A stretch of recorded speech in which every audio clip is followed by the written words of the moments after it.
On vous donne la joie par les prédications et par les chansons. Satan vous donne la tristesse par les factures impayées. Parce que la vérité, c'est que beaucoup de nos églises de réveil sont réveillées par rapport à tout ce qui est surnaturel, mais sont endormies par rapport à la vie sociale et financière. Parce que c'est à travers de ce genre de conférences-là qu'on peut vous donner les voies et moyens de sortir de vos problèmes financiers, de vos problèmes sociaux qui ne finissent pas. C'est à travers ce genre de programme qu'on peut vous montrer les chemins que vous devez emprunter pour ne pas que vous soyez languissant et abattu, mais en parler en langue. Lumière du monde ou torche de l'église. Est-ce qu'on peut lire Matthieu chapitre 5 verset 14 rapidement? Si quelqu'un peut avoir un micro pour m'aider à faire la lecture des versets, je vais pouvoir aller vite.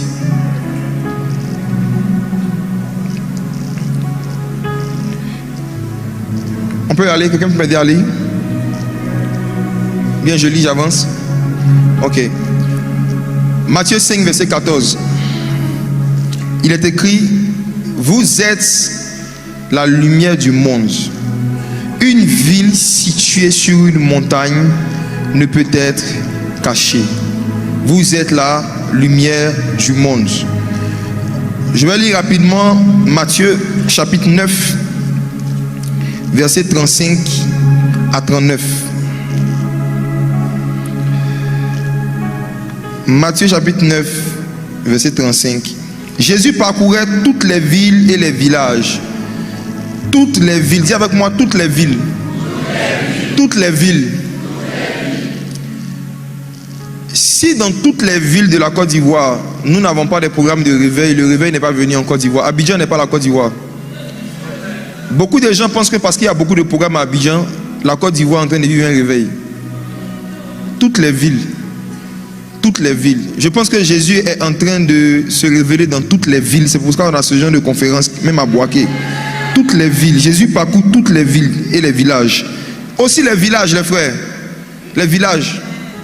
Je suis fatigué des prophéties de Dieu me dit que tu dois aller le servir au Canada. Surtout quand on dit c'est un baoulé.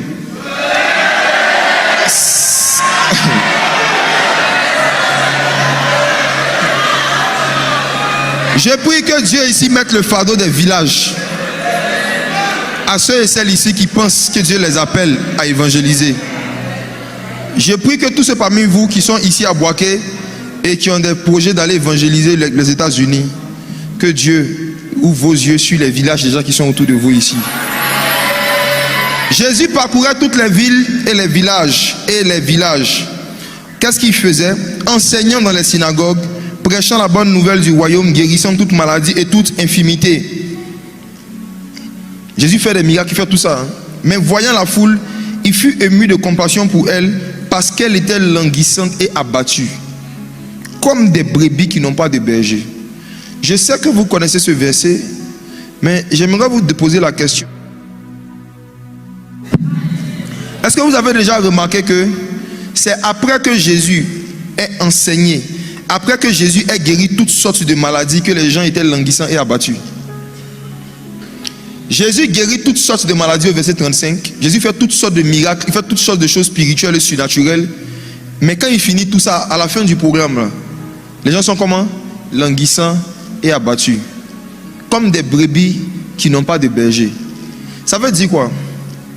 On peut multiplier les services prophétiques, les délivrances, les guérisons, les miracles. Et quand on va finir ça, quand vous allez partir à la maison, vous serez languissant et abattu. Et c'est ce qui se passe depuis plusieurs années dans plusieurs églises, dites églises de réveil. Les gens sont au verset 35. Prêchent, ils enseignent, chassent les démons, guérissent les malades, donnent les paroles de connaissance, on donne les prophéties. Comme mon père spirituel aime le dire, take it one, take it two. Il a parlé de ça hier. Il dit, il y a une époque où c'est comme si tu ne fais pas ça, comme tu n'es pas loin. Des gens ont fait ça pendant des années. Mais les membres de ces églises où il y avait les take it one et les take it two sont languissants et abattus du lundi au samedi. Comme des brebis qui n'ont pas de berger. Mes frères et sœurs, ce soir, je ne suis vraiment pas venu chasser les démons, prophétiser.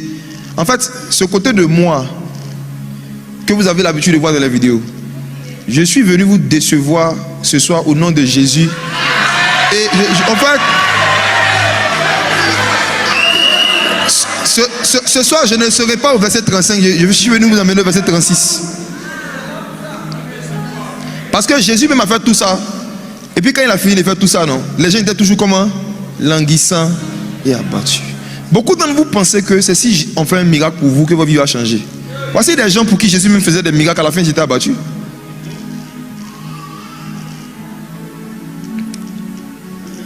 Comme des brebis. Comme des brebis qui n'ont pas de... Maintenant, regardez ce que Jésus dit, verset 37. Alors il dit à ses disciples, la moisson est grande, il y a peu d'ouvriers. Priez donc le maître de la moisson d'envoyer des ouvriers dans la moisson. Donc ça veut dire quoi? S'il y a des gens qui font des miracles, mais qu'il n'y a pas d'ouvriers, s'il y a des gens qui, comme Jésus, chassent les démons prophétisent, mais qu'il n'y a pas d'ouvriers, les gens vont rester languissants et abattus. Et les ouvriers, c'est qui? Ce sont les travailleurs excellents. Jésus était entouré de 12 prédicateurs, mais qui ne partaient plus au travail. Et il dit à ces prédicateurs qui ne travaillaient plus, priez le maître de la moisson, qu'il envoie des ouvriers dans la moisson.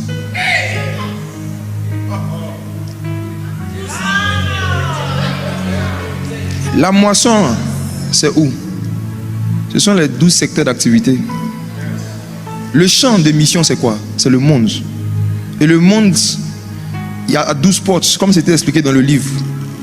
Quand le Seigneur parle du champ de mission, il parle de 12 portes d'influence. Dans tous les secteurs d'activité, on doit prier pour que Dieu envoie des ouvriers.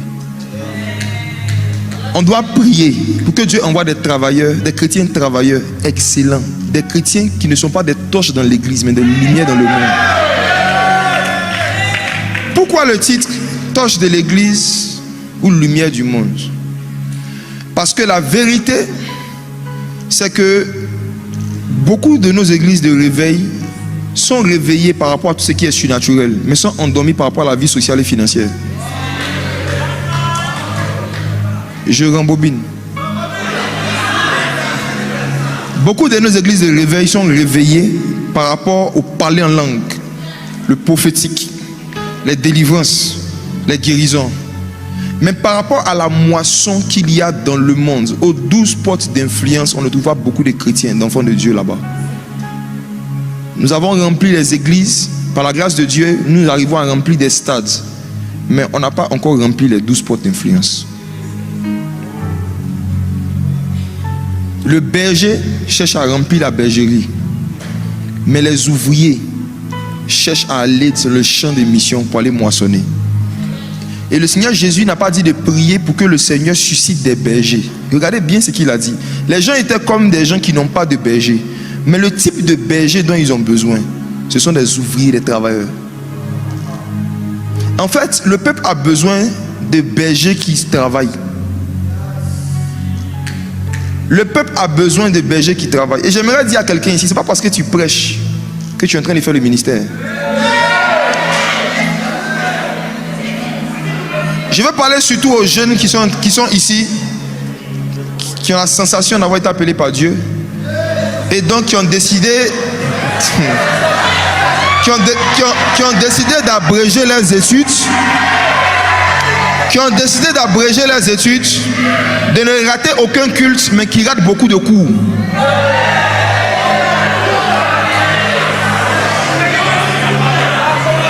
Le type de berger que Jésus est en train de mettre au devant du réveil dans ces derniers temps, ce sont des bergers qui ont des lumières à partager avec les gens du monde, pas avec les chrétiens. Vous êtes la lumière du monde. Dans quel domaine toi tu peux éclairer des mondains? Dans quel domaine toi tu es capable d'apprendre à des gens du monde des choses qu'ils ne savent pas? Dans quel domaine tu es capable, comme Steven l'a dit, de pouvoir envoyer des solutions pour régler les problèmes des gens du monde? Dans quel domaine? Tout berger qui ne sait que faire ce qui est au verset 35, enseigner, chasser les démons, va produire un peuple languissant et abattu.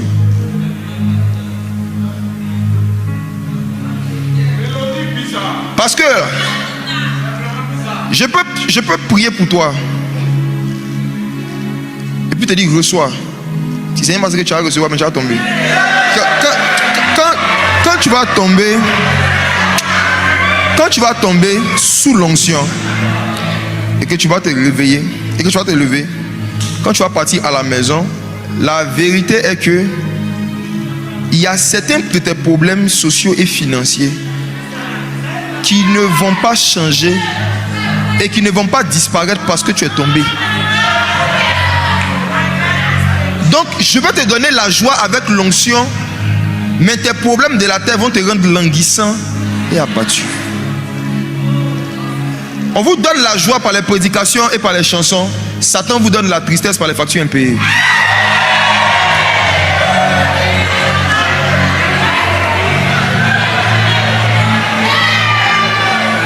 Ce genre de conférence que Dieu a inspiré à Pasteur Philippe est très spirituel.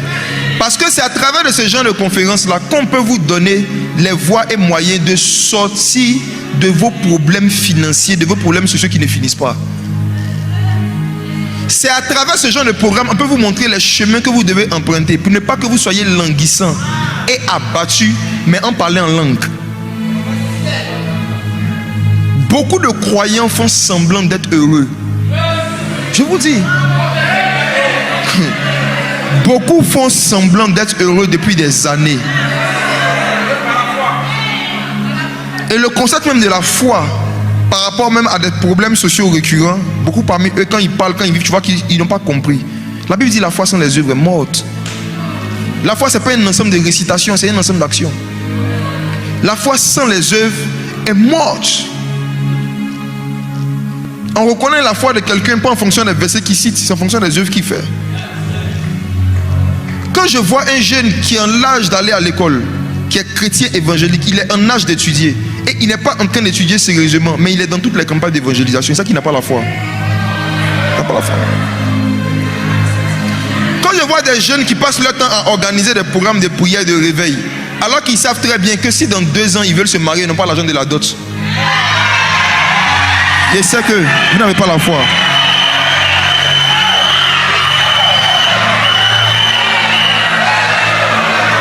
Regarde, les jeunes de Boaké, écoutez-moi, mes frères, mes petits frères, écoutez-moi.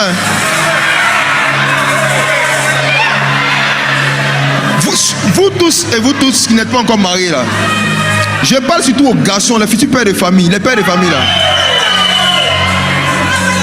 Votre affaire de je suis amoureux du Saint-Esprit, je suis amoureux du Saint-Esprit. Je vais vous dire quelque chose. Écoutez-moi bien. La majorité d'entre vous, vous n'avez pas encore 30 ans. Ok. Mais la majorité d'entre vous, actuellement, vous avez des pulsions et des envies dans vos corps que vous savez. Attendez.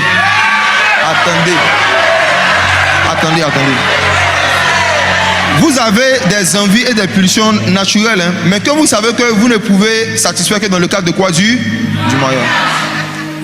Et cher futur mari, vous savez que pour se marier avec une femme, on paye une dot. On paye une maison qu'on meuble, n'est-ce pas? Et puis chaque mois, il faut subvenir à tes besoins et à ses besoins. La question que je suis en train de vous poser, si dans 4 ans ou dans 5 ans, vous voulez vous marier, est-ce que actuellement vous êtes en train de vous préparer financièrement pour avoir l'argent pour faire tout ça?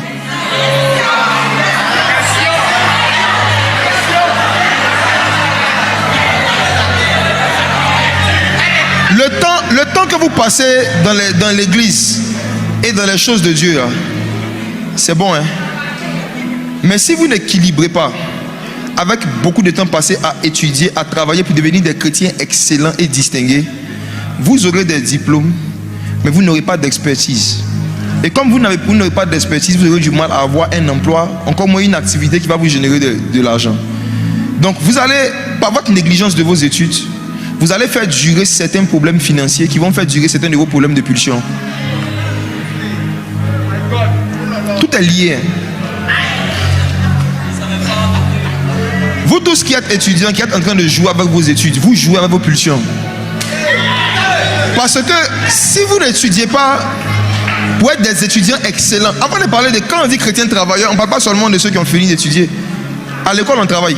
Si vous n'avez pas l'esprit d'excellence déjà en tant qu'étudiant, vous êtes négligent, vous n'étudiez pas. Beaucoup de gens n'ont pas étudié sur ça ici le soir. Vous n'étudiez pas. Regarde, écoutez-moi. Si vous n'étudiez pas,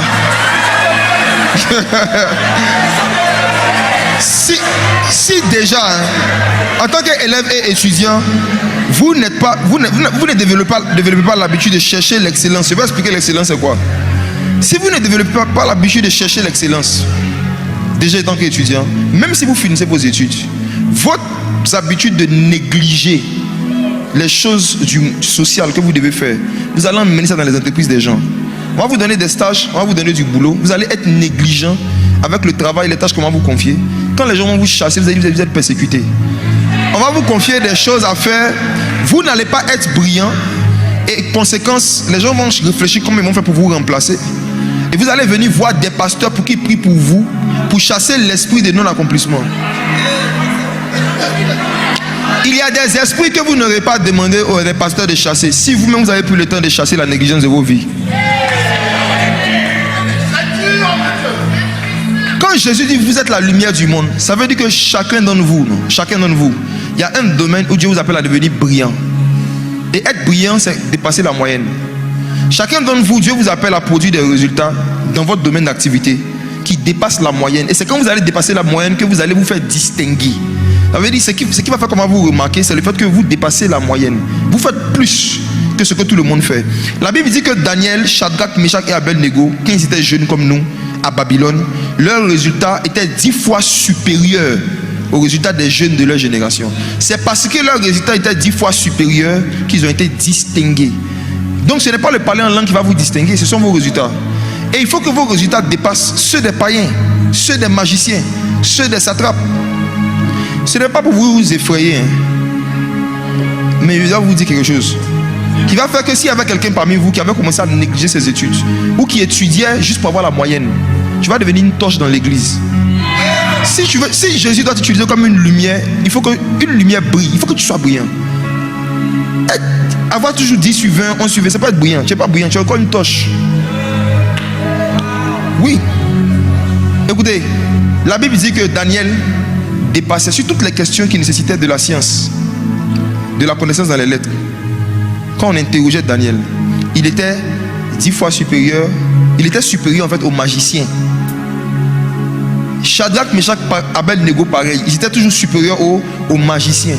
Donc quand Nebuchadnezzar, au milieu de tous les jeunes qui sont là, voulait faire la différence entre un jeune qui marche avec l'Éternel et puis un jeune qui marche, qui est un magicien, il regardait ses résultats. Quand on voit quelqu'un qui a des résultats qui ne sont pas brillants, on sait que lui, il ne marche pas avec l'Éternel, avec Yahweh. Si vous étiez à Babylone, vous qui n'êtes pas encore brillant dans ce que vous faites actuellement, si vous étiez à Babylone, on allait penser que vous êtes des magiciens. On allait penser que vous êtes des magiciens. Parce que c'est quand quelqu'un était magicien qu'il était médiocre. Ceux qui avaient l'esprit de l'Éternel avaient un esprit d'excellence. Et c'est comme ça que les gens les reconnaissaient à Babylone. Jusqu'à aujourd'hui, les Juifs, dans tous les pays du monde, les Hébreux, ont une réputation. Ils sont excellents dans ce qu'ils font. Mais c'est une réputation que Dieu n'a pas laissée aux Juifs. Qu'à travers le sang de Jésus, le Saint-Esprit, l'Esprit de sagesse, veut donner à tous les disciples de Jésus. La bénédiction d'Abraham est disponible maintenant à ceux même qui ne sont pas juifs d'origine à cause du sang de Jésus. Nous sommes aujourd'hui enfants d'Abraham par la foi en Jésus-Christ. Donc ce qui montre que vous avez foi en Jésus-Christ et que vous marchez correctement en Christ, c'est une certaine groupe de l'excellence que vous devez développer maintenant. Ça se développe maintenant quand on est encore jeune. Tu veux être la lumière du monde ou bien tu veux rester une torche dans l'église? Quand tu as une torche dans l'église, parce que tu n'es pas brillant, tu n'as pas un savoir-faire particulier, tu n'as pas une expertise. En fait, tu n'es expert en rien. Comme tu n'es expert en rien, tu deviens actif dans tous les départements. En fait, non. Écoutez-moi. Écoutez, allons doucement. Oui.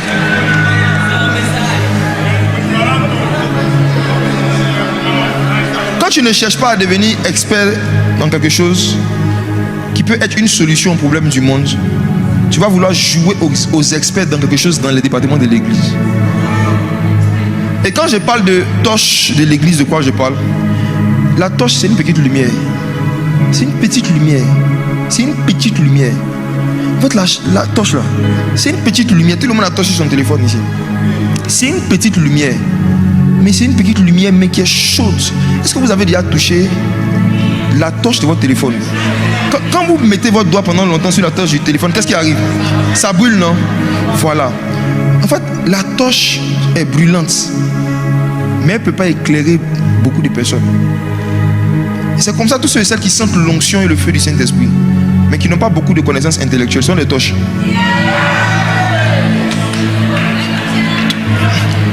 Tous ceux qui sont là, je sens le feu, je sens le feu, je sens le feu. Là. Quand tu finis de sentir, tu es capable de nous éclairer dans combien de domaines? C'est quoi tes domaines d'expertise? Celui qui sent une onction, mais qui n'a pas de métier, n'a pas l'onction, il a des sensations fortes.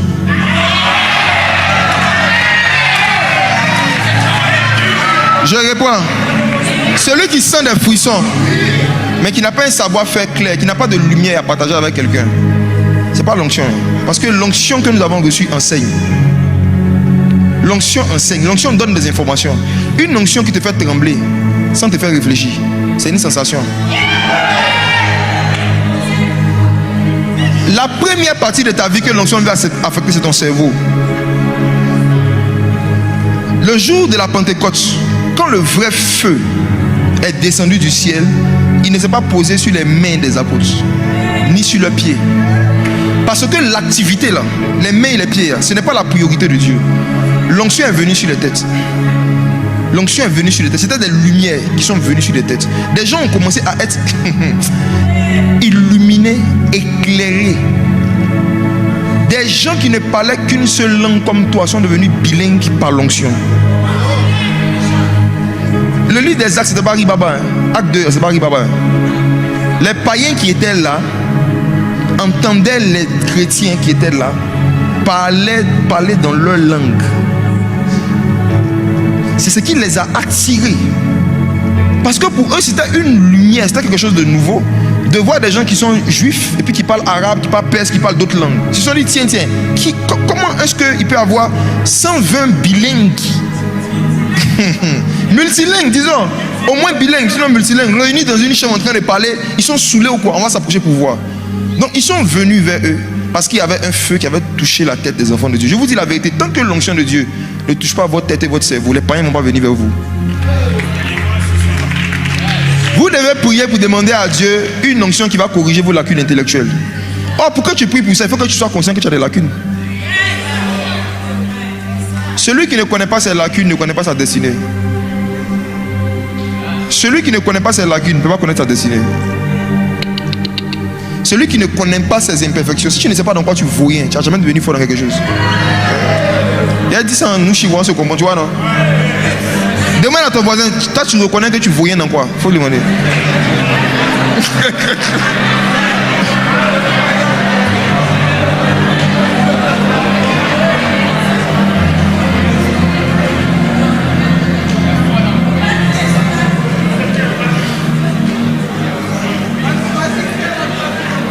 Vous êtes la lumière du monde. Cela veut dire que vous êtes appelés à être des personnes qui vont éclairer les gens du monde sur des problèmes qu'ils ont. Et ça, c'est dans 12 secteurs d'activités différents qui sont dans ce livre que vous devez lire. Les métiers que vous devez faire, les études que vous devez faire, c'est dans le but d'apporter une lumière dans le monde. Il faut que vous étudiez de cette intention. Il faut que tu étudies dans l'intention de devenir un expert, de devenir instruit dans ton domaine pour solutionner des problèmes du monde. Solutionner des problèmes du monde. Solutionner des problèmes du monde. Dans le livre 12 portes pour influencer une nation, l'apôtre Mohamed Sanogo, à la page 23, a donné la définition de ce que c'est que influencer. Aujourd'hui, on a des influenceurs, n'est-ce pas? On en a beaucoup sur Internet. Je suis sûr que certains même souhaitent devenir influenceurs. C'est ce que Dieu souhaite aussi. Mais la définition d'influencer qu'il a donnée est parfaite. Et tout à l'heure, quand l'homme de Dieu Steven prêchait, il en a parlé.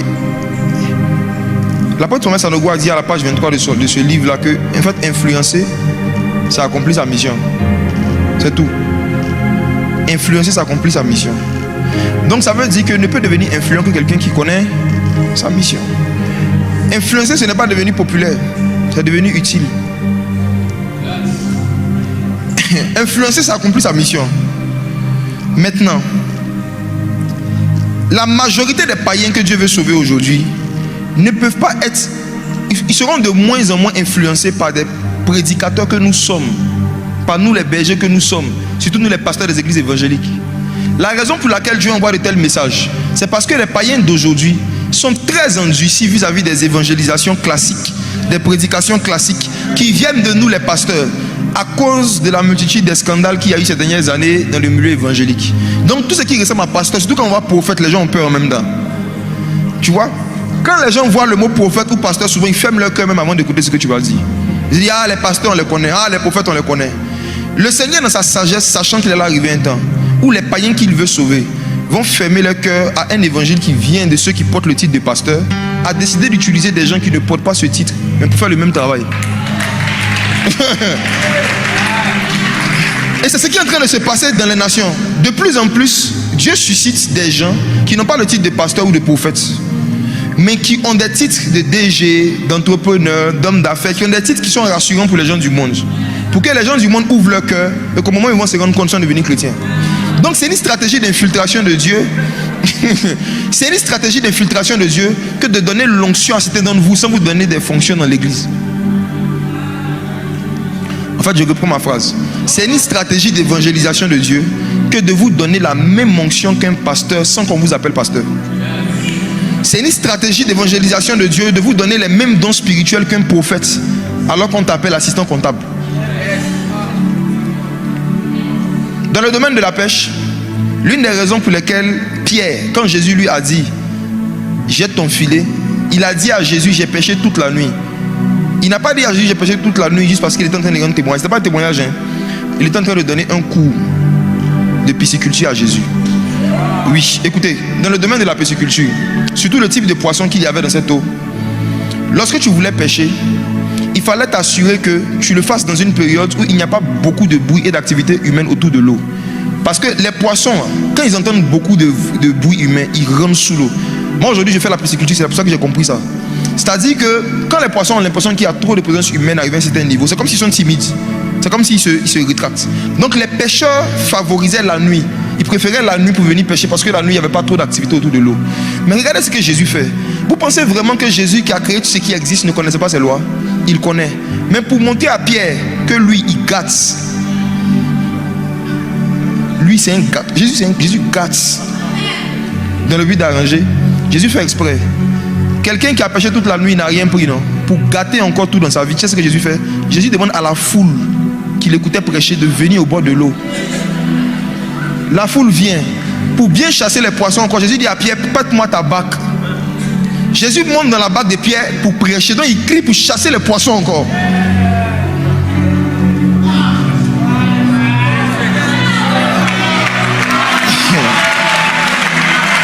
Jésus crée toutes les conditions chaotiques autour de Pierre pour que ce ne soit pas possible humainement qu'on puisse faire de la pêche.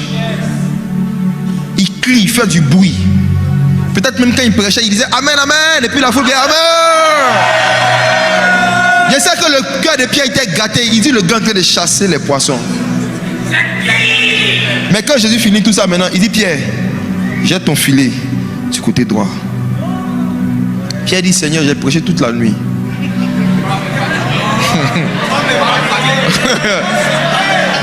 Mais sur ta parole, je jetterai mon filet. Pierre avait jeté son filet toute la nuit sur l'eau. Mais là, il n'a pas jeté son filet sur l'eau. Il a jeté ça sur la parole. Il a jeté son filet sur la parole. C'est pourquoi les poissons sont sortis. Parce qu'il n'y avait plus rien dans l'eau. Mais la parole de Dieu contient toujours la provision dont l'homme a besoin. Donc en jetant son filet sur la parole, Dieu lui a donné la provision. Beaucoup parmi vous, je parle maintenant aux entrepreneurs, vous avez jeté, vous avez tenté des choses, vous avez investi dans des... Mais vous n'avez pas fait ça sur la parole. Vous avez fait ça sur votre expérience. Il y en a qui sont jetés dans certains business sur leur diplôme. Il y en a qui ont investi sur leur diplôme, d'autres ont investi sur leur capacité. Après cette conférence, va réessayer ce qui avait échoué hier, mais sur la parole que tu es en train de recevoir aujourd'hui. Tu vas avoir des résultats différents. Toutes les paroles, tous les messages qui sont en train de se succéder ici, Il faut les prendre et il faut refaire ta vie professionnelle sur ça. Tu vas voir que les résultats seront différents. J'avance un peu. La moisson est grande, mais il y a peu d'ouvriers. Priez le maître de la moisson qu'il envoie les ouvriers. Les ouvriers, c'est qui? Les travailleurs. Les chrétiens, excellents. Les gens qui dépassent la moyenne et qui peuvent se distinguer des païens par leurs résultats et par leur capacité à régler des problèmes dans 12 secteurs d'activité différents. Voici le vrai réveil spirituel. Le vrai réveil spirituel, ce n'est pas lorsque beaucoup de gens viennent à l'église. C'est lorsque beaucoup de chrétiens vont dans les 12 spots d'influence. Le réveil, ce n'est pas quand les ouvriers viennent à l'église, c'est quand les ouvriers vont dans la moisson. Ça flatte notre orgueil en tant que berger de remplir des salles. Mais ce qui touche le cœur de Dieu, c'est de voir que les 12 portes où il y a des païens à sauver sont remplies de gens qui ont l'onction. C'est pourquoi ne mesurez pas la grandeur d'un homme de Dieu en fonction du nombre de personnes qui le suivent. Non. Jésus était suivi par une foule, mais après tous ces miracles, les gens étaient languissants et abattus. Moi, je crois qu'il a fait exprès pour enseigner ses disciples, pour leur dire que prêcher seulement et manifester le surnaturel, c'est pas ça qui a changé la vie des gens. Il a fait exprès pour dire, regardez, je fais des miracles, non, mais à la fin de la journée, comment les gens se sentent? Leurs problèmes concrets ne sont pas réglés. Les problèmes qui leur donnent le plus de tristesse n'ont pas été adressés par les paroles de connaissance et les prophéties. Et mes frères et sœurs, Jésus fait exprès. Il donne une parabole, la parabole des terres. Il dit un homme est sorti pour semer sa semence, il a semé 4 terres. Sur 4 terres. Sur les 4 terres, il y a combien de terres qui a produit du fruit? Combien? Le Seigneur était déjà en train de dire comme ça, que sur 4 chrétiens, il y a un seul qui va porter des fruits avec tous les enseignements qu'on donne à l'église là. On veut dire c'est 1 sur 4 parmi nous qui vont vraiment porter du fruit. Et Jésus a expliqué pourquoi est-ce que les gens n'arrivent pas à porter du fruit. Il a dit l'une des raisons pour lesquelles les gens écoutent les enseignements, ils viennent au veillées, ils sont dans tous les départements, mais ils ne portent pas de fruits dans la vie. C'est à cause des épines. Et il dit les épines là, ce n'est pas les démons, hein. Ce sont les factures. Les soucis de la vie.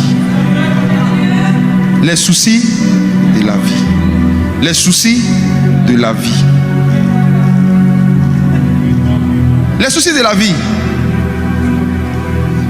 Quand Satan voit quelqu'un qui n'est pas en train de chercher la sagesse pour sortir des soucis de la vie, il ne l'attaque plus en songe.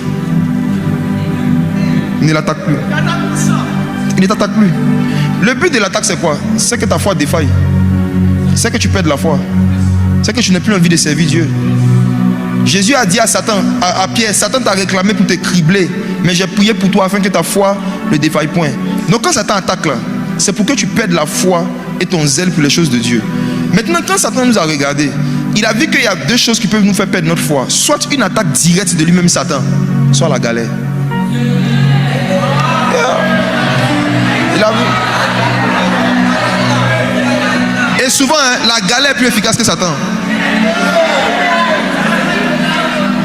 Donc quand Satan voit qu'il y a un certain niveau de manque et de misère qu'il y a dans la vie d'un enfant de Dieu, et il n'est pas en train de chercher la sagesse qu'il doit pratiquer pour sortir de là.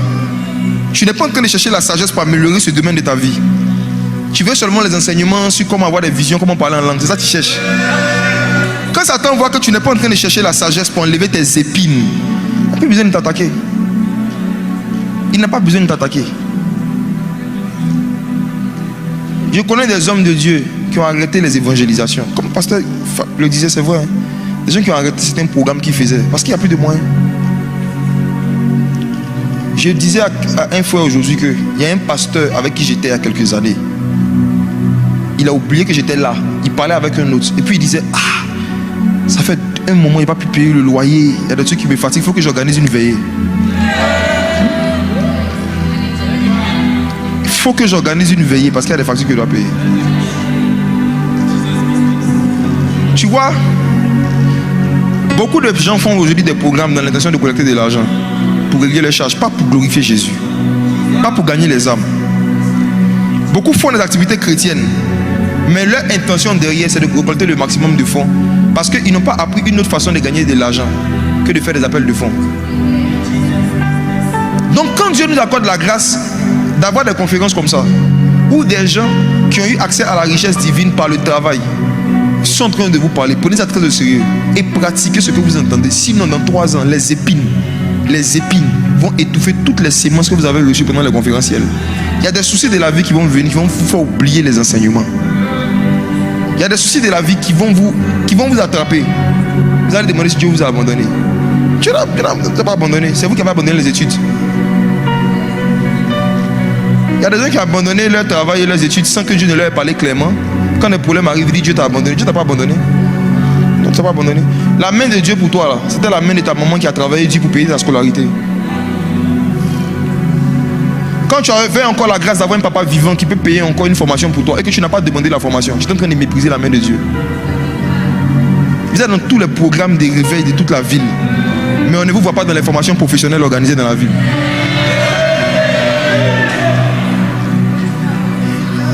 Si ce soir je viens et puis je vous fais prier, je vous fais danser, je vous fais sauter, je ne serai pas en train de vous aider.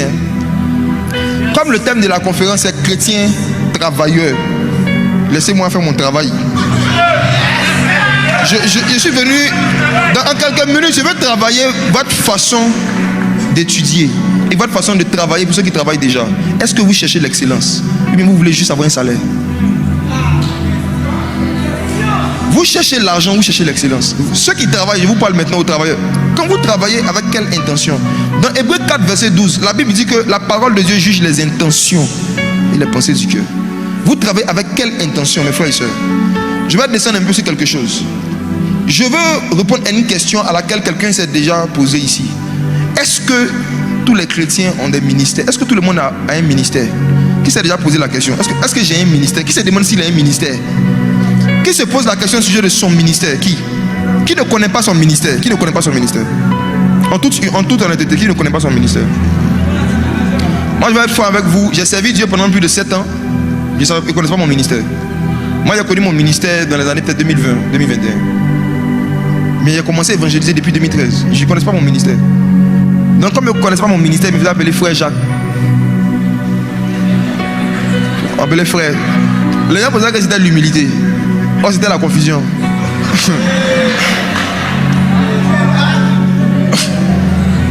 Je ne connaissais pas mon ministère. Je ne connaissais pas mon ministère. Et parce que ma conception et ma définition du ministère à l'époque est celle que je sais que beaucoup d'entre vous avez jusqu'à aujourd'hui. Est-ce que je suis apôtre? Est-ce que je suis prophète? Est-ce que je suis pasteur? Est-ce que je suis docteur? Est-ce que je suis évangéliste? Comme on dit, les 5 ministères, c'est ça? Soyez forts ce soir. Il n'y a jamais eu 5 ministères dans l'église, jamais. Éphésiens chapitre 4. Éphésiens 4. C'est pourquoi ceux qui ne sont pas dans les 5 pensent qu'ils n'ont pas de ministère. C'est notre approche de la définition du ministère qui fait que beaucoup de gens ici ne savent pas que l'école que les parents ont payée, c'est leur ministère. Éphésiens chapitre 4.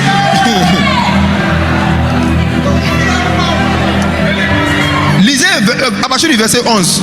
Éphésiens 4, verset 11, je vais lire. Il a donné les uns comme apôtres, les autres comme prophètes, les autres comme évangélistes, les autres comme docteurs, pasteurs, pour le perfectionnement des saints ou encore pour le perfectionnement des chrétiens en vue de l'œuvre du ministère. Pour faire simple, la Bible dit que Dieu a institué les 5 ministères pour vous perfectionner en vue de votre ministère. Les 5 ministères de la parole ont pour objectif de préparer ceux qui ne sont pas dans les 5 ministères à faire l'œuvre du ministère. C'est ce qui est écrit. Il nous a donné 5 ministères pour vous perfectionner en vue de l'œuvre du ministère. J'ai rembobine.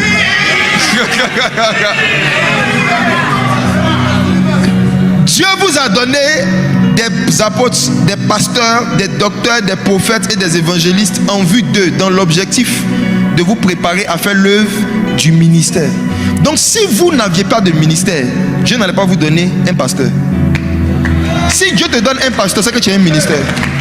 Et le rôle du pasteur, c'est de te préparer à faire ton ministère. Ok. Maintenant, allons plus loin. Quand il dit ici qu'il nous a donné les 5 ministères en vue de l'œuvre du ministère, pourquoi est-ce qu'on a toujours dit qu'il y a 5 ministères? Oui, il y a 5 ministères d'enseignement. 5 ministères de la parole. Et si vous lisez Luc chapitre 1, verset 1 à 2, vous allez voir que Luc dit que les premiers prédicateurs étaient des ministres de la parole. C'est ce qu'il a dit. On dit ministre de la parole parce qu'il y a ministre d'autres choses qui n'est pas la parole.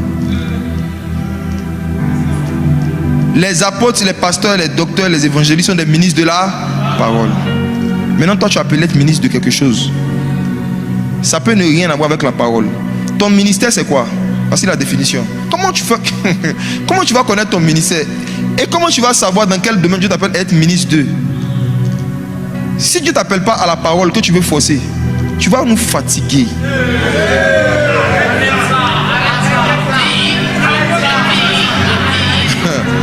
Aujourd'hui, avec les réseaux sociaux, là, chacun peut activer sa caméra et puis raconter ce qu'il pense comprendre de la Bible. Donc c'est comme ça que beaucoup se sont improvisés pasteurs, prophètes, alors que Jésus ne l'a jamais parlé clairement. Jésus t'a jamais dit que tu es pasteur. Mais comme tu as eu 2 rémas et 2 songes qui se sont réalisés, tu as senti l'appel.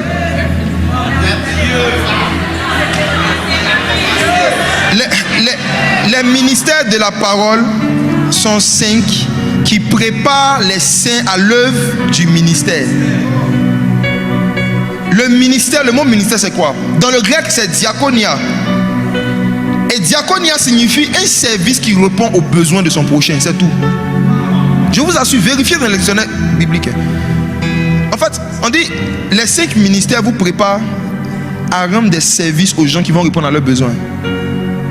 Le ministère là, c'est tout ce que tu fais dans l'intention de servir ton prochain et de répondre aux besoins de ton prochain, c'est ton ministère. Si tu sers, tu fais une activité quelconque, peu importe ce que tu fais, c'est l'intention que tu as qui détermine si c'est un ministère ou pas. Ce n'est pas l'activité, c'est l'intention. Tout ce qu'on fait en vue de répondre aux besoins des autres, c'est ça le ministère. Donc si tu prêches en vue d'avoir de l'argent pour payer tes factures, tu ne fais pas le ministère.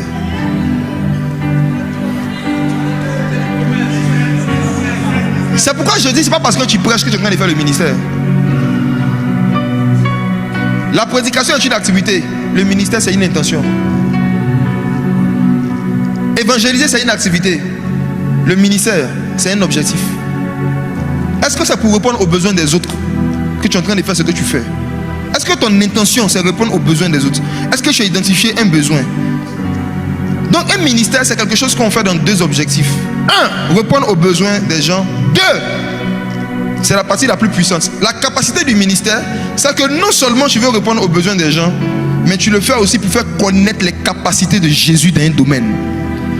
La vérité, c'est que dans les 12 portes d'influence et dans tous les secteurs d'activité qui sont là, tous les métiers qui existent en société sont des manifestations des capacités de Dieu.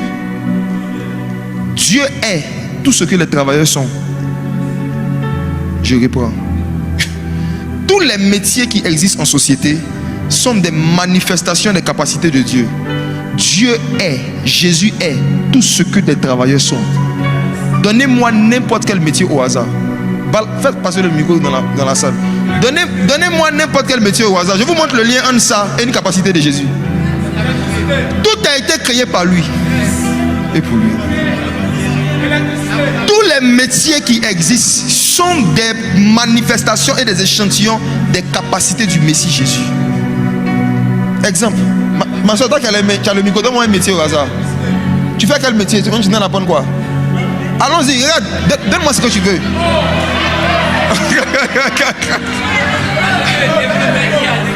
Pas dans le micro, donne à quelqu'un qui veut parler. Donne à quelqu'un qui veut parler. Donne-moi un métier. Tu fais toi-même, tu étudies quoi? Je suis étudiant en 2e année de droit. De droit? Oui. Regardez ceci. Si Jésus n'était pas juriste, il n'allait pas pouvoir envoyer la loi. S'il n'était pas législateur, il n'allait pas pouvoir dire, vous avez appris qu'il a été dit. Mais moi je vous dis, qui peut changer la loi si ce n'est pas le législateur? Bon, ok. Alors, on fait simple. Attendez, à cause de l'heure, j'avance. Restons sur banquier, ok? Vous connaissez la parabole des talents? Dans la parabole des talents, il y a un qui n'a pas fructifié son talent qu'il a enterré. Ok. Jésus dit que quand le maître est revenu vers lui, il lui a dit, serviteur méchant et paresseux, tu aurais pu donner ce talent à qui? Au banquier.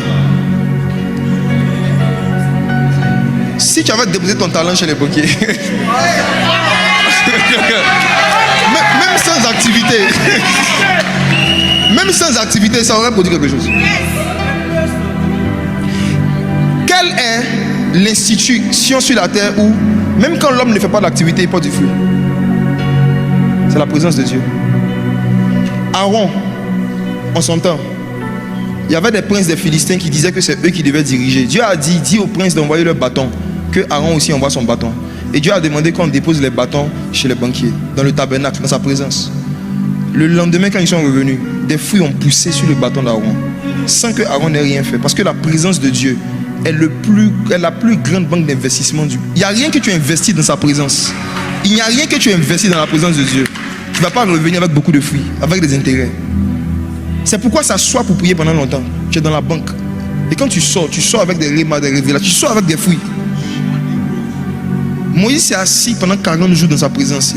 Il est descendu avec plus de 600 lois. Le banquier là, c'est Jésus.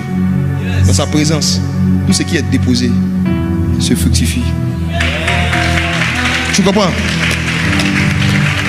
Tous les métiers qui existent sont des représentations des capacités de Dieu.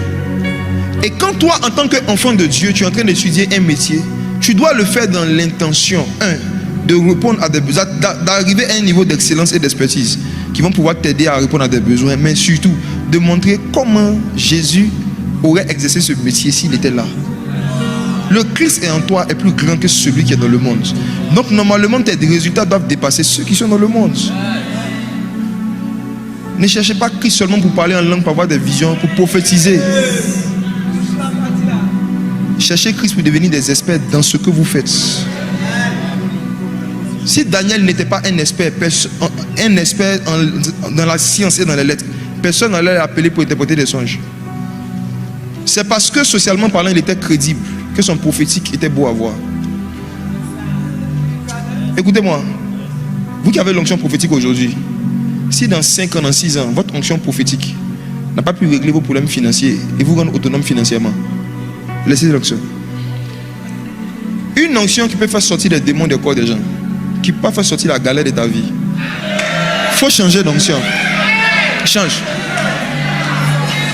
Change. Tu ne peux pas avoir plus de 20 ans, dormir encore dans le salon de tes parents comme Absalom. Et puis, c'est toi qui vas vouloir prêcher la repentance au salon. C'est toi qui vas dire aux gens, ne regardez pas les films mondains. Toi, tu n'as pas télé. Toi, tu ne peux pas payer télé. C'est toi qui vas dire aux gens les films qu'ils doivent regarder. La Bible dit dans Ecclésiaste, la sagesse du pauvre est méprisée. La sagesse du pauvre est méprisée, mes frères. C'est pourquoi Jésus lui-même, avant de commencer à prêcher, il allait travailler, il était charpentier. La sagesse du pauvre est méprisée. Donc celui qui méprise ses études aujourd'hui, celui qui méprise son travail aujourd'hui, celui qui méprise la recherche de l'excellence, est en train de préparer son propre mépris demain. Il y a beaucoup de gens dans nos églises, mais qui ne sont pas crédibles dans la société. Tu as des songes vrais, tu as des paroles de connaissance exactes. Mais cet oncle que tu appelles oncle païen là, c'est toujours lui que tu appelles pour te dépanner. Tu n'es plus crédible. Tu n'es pas crédible. Tu n'es pas crédible. Un païen riche est venu un jour dans une église évangélique où la plupart des chaises étaient vraiment en très mauvais état. La sono était crucifiée, agonisait. La sono était brisée même. Crucifiée avec Christ. Il m'explique que, étrangement, ce jour-là, il arrive au temps de la louange. Et les chrétiens du lieu chantaient une chanson qui dit que l'or et l'argent appartiennent à l'Éternel. Et il m'a expliqué que sa méfiance vis-à-vis de Jésus est venue de là. Il a commencé à se méfier de ce Dieu qui a l'or et l'argent qui lui appartient, qui voit des gens se réunir pour chanter, prier pour lui, et puis il ne leur donne pas un peu de son argent pour pouvoir lui-même le louer. Quelque chose que lui-même prend pour le louer. Il ne peut pas financer ça. ce Dieu si méchant qui va être riche, garder son argent et puis dire à ses adeptes de souffrir pendant des années et puis qu'ils vont chanter que l'eau et l'argent lui appartiennent. Et je lui ai dit que tu sais, ce n'est pas parce que quelqu'un... En fait, il a dit qu'il y a beaucoup de communautés qui ne connaissent pas Christ. Non, moi, il a dû défendre le nom de Jésus. Il a dit non. Il a dit non, il peut t'envoyer ailleurs, c'est pas comme ça. C'est pas comme ça partout. C'est pas comme ça partout. Je lui ai dit en fait que l'une des séductions dans lesquelles le diable met les enfants de Dieu innocents et naïfs, c'est les pousser à chercher le royaume des cieux seulement. Jésus a dit chercher premièrement. Quand on dit premièrement, là, ça veut dire qu'il y a deuxièmement. Mais il y a des gens qui ont cherché uniquement le royaume. Ils n'ont pas cherché des diplômes. Ils n'ont pas cherché de la sagesse entrepreneuriale. Ils n'ont pas cherché des expertises dans des métiers où le monde avait des problèmes. Ils ont cherché le royaume seulement. C'est pourquoi tout le reste ne leur est pas donné. Parce qu'on donne tout le reste à ceux qui cherchent premièrement le royaume. Mais ceux qui cherchent le royaume seulement, on leur arrache même ce qu'ils ont.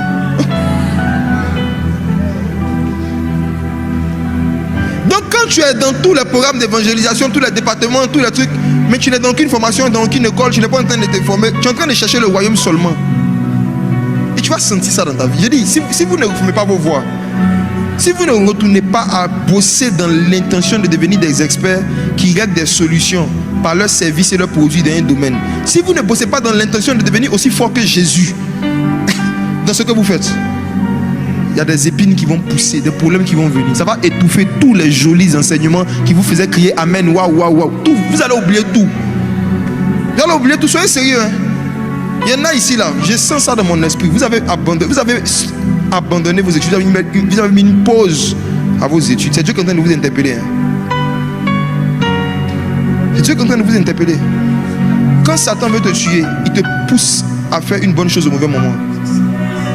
Jésus avait faim, il devait manger. Satan lui dit qu'il transforme les pieds en pain. Le pain n'est pas une mauvaise chose, mais ce n'était pas le moment de manger. Quand Satan veut te tuer socialement, il te pousse à aller lire la Bible, écouter des vidéos, des prédications, alors que tu n'as pas fini tes exposés.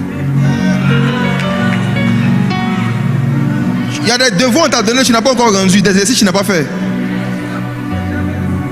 C'est ça qu'on est en train de lire les dangereux livres de réveil.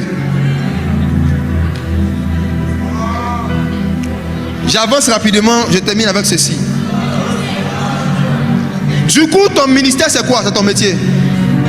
Si tu décides de transformer ton métier en quelque chose que tu fais pour répondre aux besoins des gens, pour glorifier Jésus, tu es dans ton ministère. C'est fini. Tu connais ton ministère maintenant. Tu peux continuer de faire semblant comme tu ne connais pas, mais tu connais. Si tu vends des tomates, tu vends des tomates. Si tu décides de vendre ces tomates-là dans le but de répondre aux besoins, ne pas dans le but de gagner de l'argent seulement, ne réfléchissez pas comme ça. L'argent, c'est tout le reste, ce sera donné. Mais si tu fais ça dans l'intention de répondre aux besoins de tomates, deuxièmement, de montrer à quel type de vendeur de tomates Jésus aurait ressemblé s'il était à cette table. Tu deviens ministre dans ton domaine, donc tu es ministre des tomates. Nous, on est ministre de la parole parce qu'on donne la parole dans l'intention de répondre à vos besoins spirituels et de vous montrer à quoi Jésus ressemble s'il était prédicateur. Donc ce n'est pas l'activité là qui fait le ministère, c'est l'intention et l'objectif. Décidez de faire tout ce que vous faites avec vos métiers dans l'intention de répondre aux besoins des gens et de montrer à quoi ressemble Jésus. Vous êtes dans un ministère, c'est fini. C'est le ministère. La preuve, quand Dieu a vu Satan, il dit, as-tu vu qui Job? Mort. Dis avec moi mon serviteur. Dis avec moi mon serviteur. Pasteur Philippe, est-ce qu'il peut dire quelque chose sur Job? Dieu a appelé Job comment? À l'époque, est-ce qu'il y avait l'église? Il y avait un tabernacle. Job chassait les démons. Il prophétisait. Tout ce que tu veux faire là, il faisait ça. Job avait des visions. Job avait des dons de guérison. C'était quoi son ministère?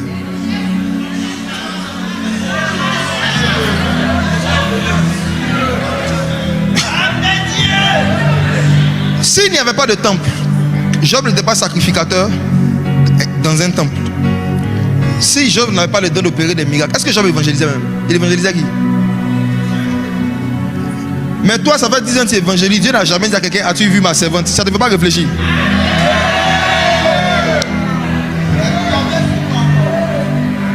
Qu'est-ce que Job faisait pour que Dieu dise: as-tu vu mon serviteur? C'était quoi son service? C'était quoi le ministère? Est-ce qu'il était prédicateur? C'était quoi son métier? Il était homme d'affaires. Job c'était l'un des hommes d'affaires, pour ne pas dire l'homme d'affaires le plus prospère de sa zone. Et les différents secteurs d'activité dans lesquels il était expert ont été cités dans Job chapitre 1. Et ce que Job faisait, c'est que Job faisait son business dans le but de créer de l'emploi, de sauver des pauvres. Il y a un verset qui le dit, peut-être demain à la veille, j'en parlerai à peu du temps. Il a expliqué à ses amis qui sont venus lui dire que c'est parce qu'il a péché que Dieu l'a rendu malade. Parce que, attention, j'avais un ministère. Je créais de l'emploi. J'aidais la veuve. J'aidais l'orphelin. Je sauvais les pauvres. Voici son ministère. As-tu vu mon serviteur Job? As-tu vu mon serviteur Job? J'aimerais dire aux hommes d'affaires ici qui aident les orphelins, qui aident les veuves, qui font des actions sociales. Vous êtes déjà dans un ministère. Ne cherchez pas quelque chose. Cherchez à vous perfectionner en vue de l'œuvre de ce ministère. Mais vous êtes déjà dans un ministère. Votre ministère ne va pas commencer quand le pasteur va vous donner une tâche dans l'église. Votre ministère commence quand vous commencez à faire des choses dans l'intention de répondre aux besoins des gens. As-tu vu mon serviteur Job? Qui commence à voir son ministère un peu? Qui commence à voir son ministère?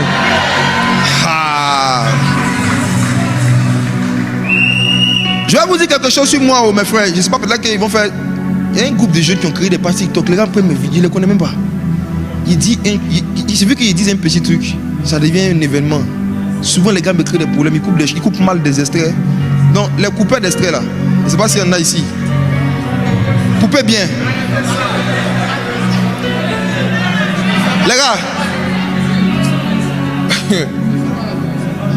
moi mon ministère, c'est pas évangéliste. L'évangéliste, pasteur, toutes les autres choses, en fait ce sont des moyens par lesquels j'exerce mon ministère. Le ministère, c'est répondre à des besoins et puis monter les capacités de Jésus dans un domaine. C'est ça en fait. Et quand Dieu m'a éclairé sur ça, j'ai vu que Messa il fait ça longtemps et il ne prêchait même pas. Ma passion, c'est de faire sortir les gens de la misère. Moi, ma passion, là, c'est d'enlever les problèmes financiers sur la tête des gens. Pas par des dons seulement. Même pas par des dons d'abord. Par des emplois. Dans une vision que j'ai eue un jour, le Seigneur a envoyé un ange qui est en train de m'enseigner sur des choses à faire pour briser la pauvreté sur certaines familles. Et puis dans les choses qu'il m'a dit là, l'ange m'a dit: si tu veux aider le maximum de familles à sortir de la misère, arrête de soutenir les pauvres. J'arrive, n'ayez pas peur. Je suis en train d'expliquer quelque chose. Il dit arrête de soutenir. Et vous savez, dans le monde spirituel, quand tu penses quelque chose, tu n'as pas besoin de parler pour qu'on te réponde. Quand tu es dans le monde spirituel, chaque pensée est un parfum. C'est un parfum. Donc ce que tu penses là, c'est pour ça que Jésus, quand il était devant les gens, dit connaissant leurs pensées, il leur parlait. Donc connaissant ma pensée, je m'apprêtais à demander, mais d'arrêter de soutenir les pauvres. Si il veut faire sortir les gens de la misère, ça semble contradictoire.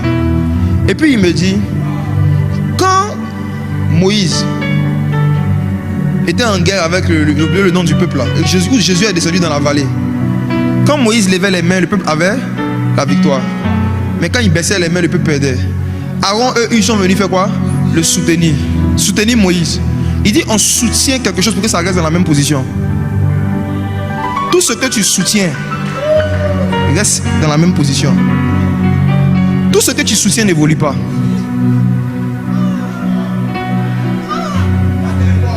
Ou bien, toi qui es assis en train de me regarder, la chaise te soutient. Oui, la chaise nous soutient pour qu'on reste figé dans une position. Si tu veux avancer, tu dois quitter ce soutien. Et il m'a dit que l'une des stratégies d'appauvrissement que Satan utilise pour maintenir des nations, c'est des soutiens. Je ne veux pas dire certaines choses comme on est en live, mais vous savez de quoi il parle.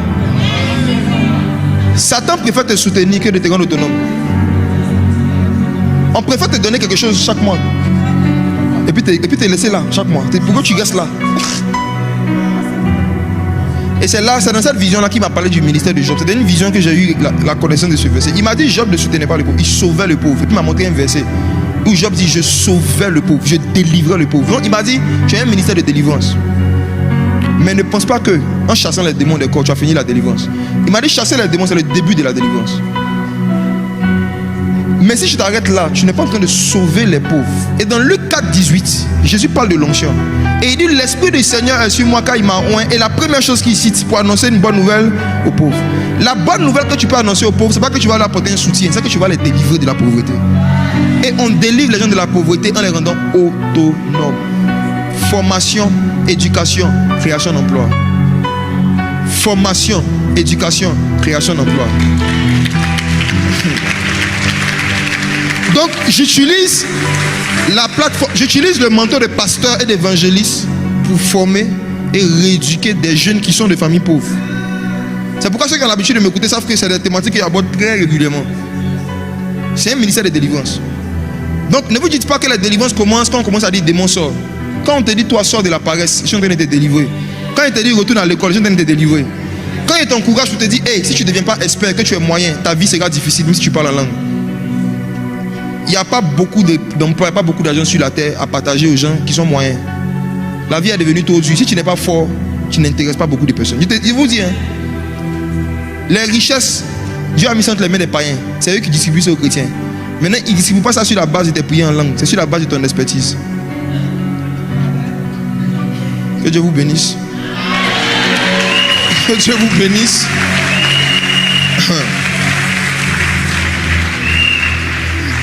Avant de prier pour la fin, je vais partager avec vous 2 sagesses à pratiquer pour devenir brillant, pour que Jésus t'utilise comme une lumière dans le monde. Est-ce qu'il y a quelqu'un qui est intéressé par devenir plus brillant encore dans ce qu'il fait? Pour devenir vraiment une lumière dans le monde. Première chose, Proverbe 22, verset 29.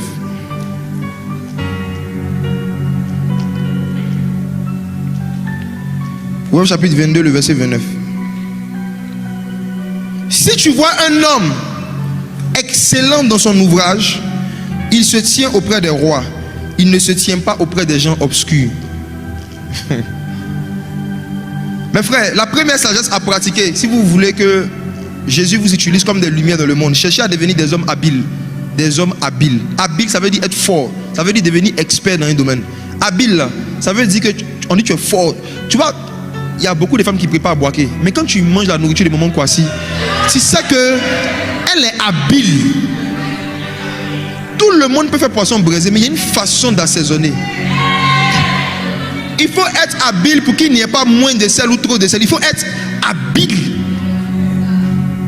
Il faut être habile. Être habile, c'est devenir expert, c'est devenir fort. Et comment tu sais que tu es devenu fort? C'est quand les autres le disent régulièrement. Si on ne vous dit pas régulièrement que vous êtes doué dans un domaine, c'est que vous n'êtes pas encore doué. Non, je vous dis. Si on ne t'a pas encore dit que tu es fort, c'est que tu ne vaux rien. Voilà, faut que ça touche ton ego. Si tu es fâché, il faut aller te former. Hein? Voilà, si tu es fâché, va bosser encore. Oui, oui. Dans ce que tu fais là, il faut que tu cherches à devenir habile. La Bible dit que si un homme devient habile, il devient expert, il devient fort, il va se tenir auprès des rois. Les chansons et les slogans que nous aimons, que il me prend de la boue, il me fait asseoir à la table des rois. Écoutez-moi, mes frères. Entre la boue et la table des rois là, il y a un chemin. Mais le chemin n'est pas dans le verset de Psaume. David dit juste, il me prend de la boue, me fait asseoir à la table des rois. Toi tu chantes. Mais je ne te demande pas où on passe pour quitter la boue pour arriver à la table des rois. La réponse est dans Proverbe chapitre 22. Quand il t'enlève de la boue, si tu veux un jour te retrouver à la table des rois, cherche à devenir expert dans un domaine. Les rois n'aiment pas donner de la place autour d'eux à des gens qui sont moyens. Les rois, là, c'est des gens qui ont plus de pouvoir de décision, plus de puissance financière que toi. Ils aiment marcher avec des gens qui sont habiles, qui sont forts dans ce qu'ils sont censés faire. Donc, tant que tu es moyen, il dit tu vas rester auprès des gens obscurs. Tu connais les gens obscurs? Tu les connais? Les gens obscurs, pardon, il faut méditer dessus. Les gens obscurs. Il y en a ici, là. Le type d'employeur que vous avez, c'est parce que vous n'êtes pas encore devenu fort. Mon patron est mauvais. Est-ce que tu es très fort? Tu es très bon. On me paye mal. Mais est-ce que tu étudies bien? Il y en a qui sont capables de faire 2 ans, 3 ans sans faire de formation. Il y en a ici, ils ont eu leur diplôme en 84. C'est ça qu'ils travaillent aujourd'hui. Ils n'ont plus jamais... Non, il y a des gens, ils n'ont plus jamais fait de formation, de mise à jour. Il y en a ici, ils utilisent Word 2004. Du coup, aujourd'hui.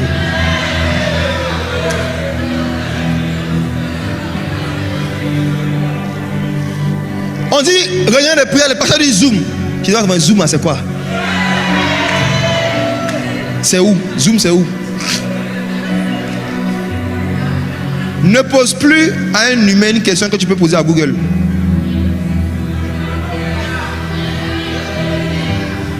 Quand tu veux savoir quelque chose aujourd'hui, si tu as internet, si tu veux savoir, tu vas savoir. Cherchez à devenir habile. Je prends maintenant le cas de l'apôtre Paul. Si tu veux te marcher un jour avec les rois, là où les gros montants circulent, là où les grosses opportunités circulent, c'est pas parler en langue, hein, les frères. Il faut être habile dans ton travail. Il faut être fort dans ton travail.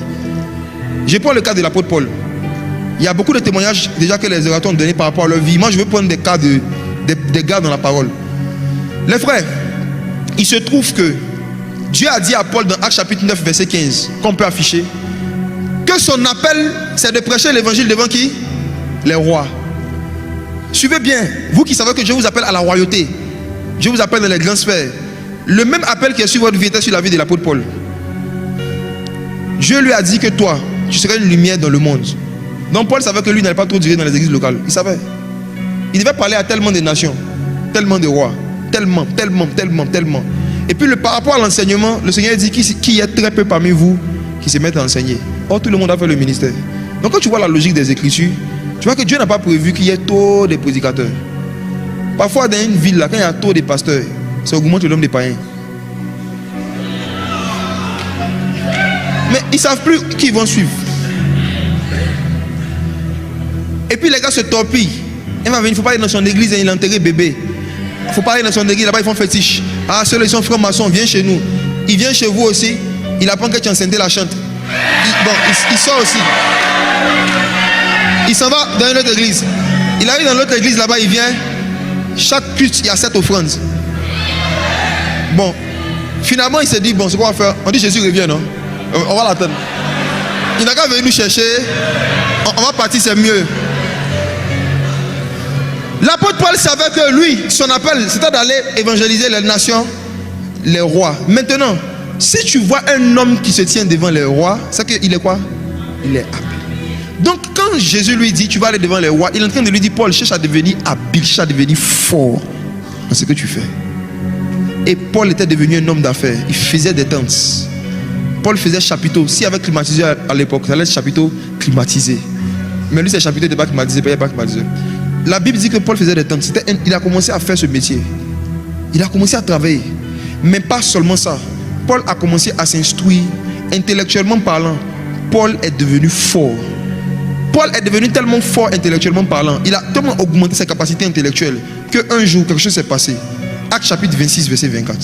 Regardez le témoignage que les païens, les rois rendaient de Paul. Acte 26, verset 24. Si tu vois un homme qui se tient devant les rois, c'est qu'il est devenu fort. Même vous qui enseignez, qui prêchez, cherchez à devenir habile dans l'enseignement. Paul a dit ça à Timothée. Il dit, sois propre à l'enseignement, encore sois fort dans l'enseignement. Regardez, il dit, comme Paul parlait ainsi pour sa justification, Festus, qui était le nom d'un roi païen, il dit à Paul, tu es fou Paul, ton grand savoir te fait déraisonner. Dis avec moi ton grand savoir. Vous savez la réputation de Paul c'était quoi au milieu des rois? C'est que le gars, il avait un grand savoir. Il était très instruit. Il était tellement instruit qu'on pensait qu'il était fou. Il était tellement fort qu'on croyait qu'il était fou. Regardez la réputation. Est-ce que des païens peuvent dire ça de toi dans ton domaine d'activité? Est-ce que tu as un grand savoir dans ce que tu fais? Toi, tu sais chercher l'argent seulement.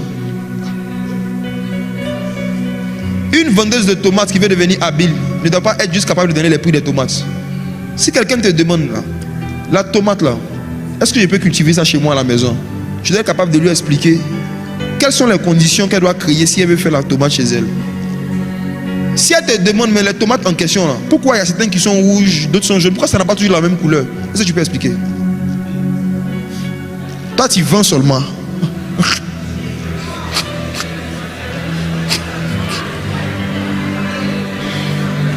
Moi, quand certains frères me disent qu'ils ont des business, l'une des façons dont je procède pour savoir si c'est des vendeurs ou bien c'est des chrétiens excellents, je leur pose des questions techniques et spécifiques sur ce qu'ils font. Peu importe le truc, je vais te poser des questions.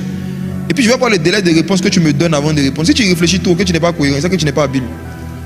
Quand on te demande, je t'appelle comment, tu ne réfléchis pas, tu donnes, parce que c'est ton nom. Quand tu deviens fort, ça devient ton identité. Quand on te pose une question, ça sort. Comment tu vas savoir que tu es devenu habile dans ton domaine? C'est le délai de temps que tu prends pour donner les réponses. ChatGPT est fort parce que ChatGPT répond vite. Claude répond vite. Faut répondre vite quand on te pose des questions. Quand tu deviens expert dans un domaine, on te pose une question, la réponse sort. Si tu cherches trop, aie l'humilité de comprendre que sur ce point-là, Dieu m'appelle à aller me former encore. Même dans le domaine de la prédication et de l'enseignement. Bon, encore du temps, je vais m'arrêter là, je vais terminer avec ça. 1 Timothée chapitre 5. On dirait s'arrêter là. Il y a quelqu'un qui n'a pas coup de main, il dit non. Comme elle n'a pas coup de main, elle dit non. 1 Timothée 5, verset 17, je termine avec.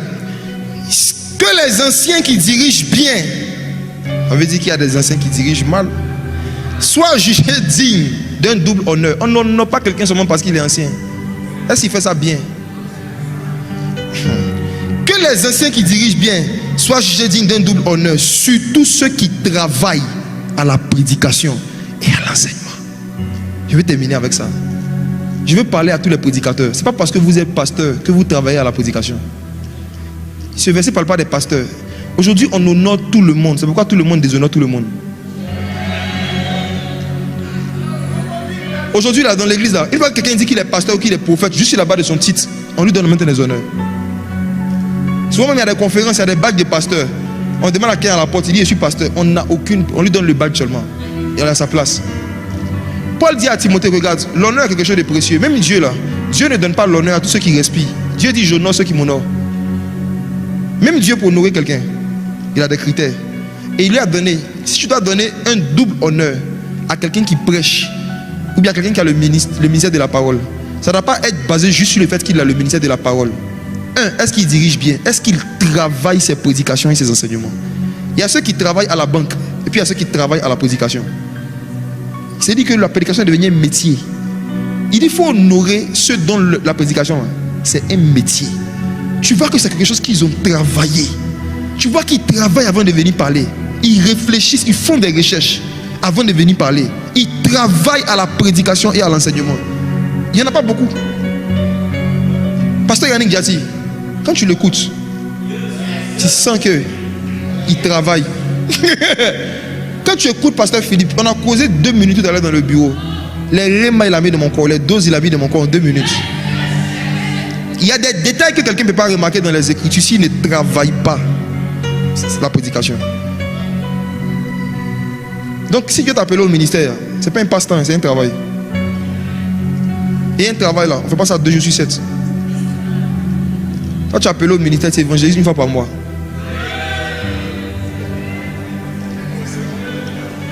Dieu t'a... Tu as laissé, tu as abandonné toutes tes activités sociales pour venir ouvrir une église, tu prêches 1 fois par semaine. Même le président de la République, malgré qu'il peut payer des gens pour travailler pour lui, dit lundi au vendredi là, il travaille un peu. Pasteur Yannick Diati, mon père spirituel, a dit quelque chose. Quelqu'un qui dit qu'il a plein temps et qui prêche 1 fois par semaine, c'est un rétrograde. Il a dit ça et je suis d'accord avec lui. Parce qu'il n'y a aucun métier qu'on exerce 1 fois par semaine et puis on est rémunéré normalement. Sauf si tu es un brouteur. Arrêtez le broutage spirituel. Travaillez.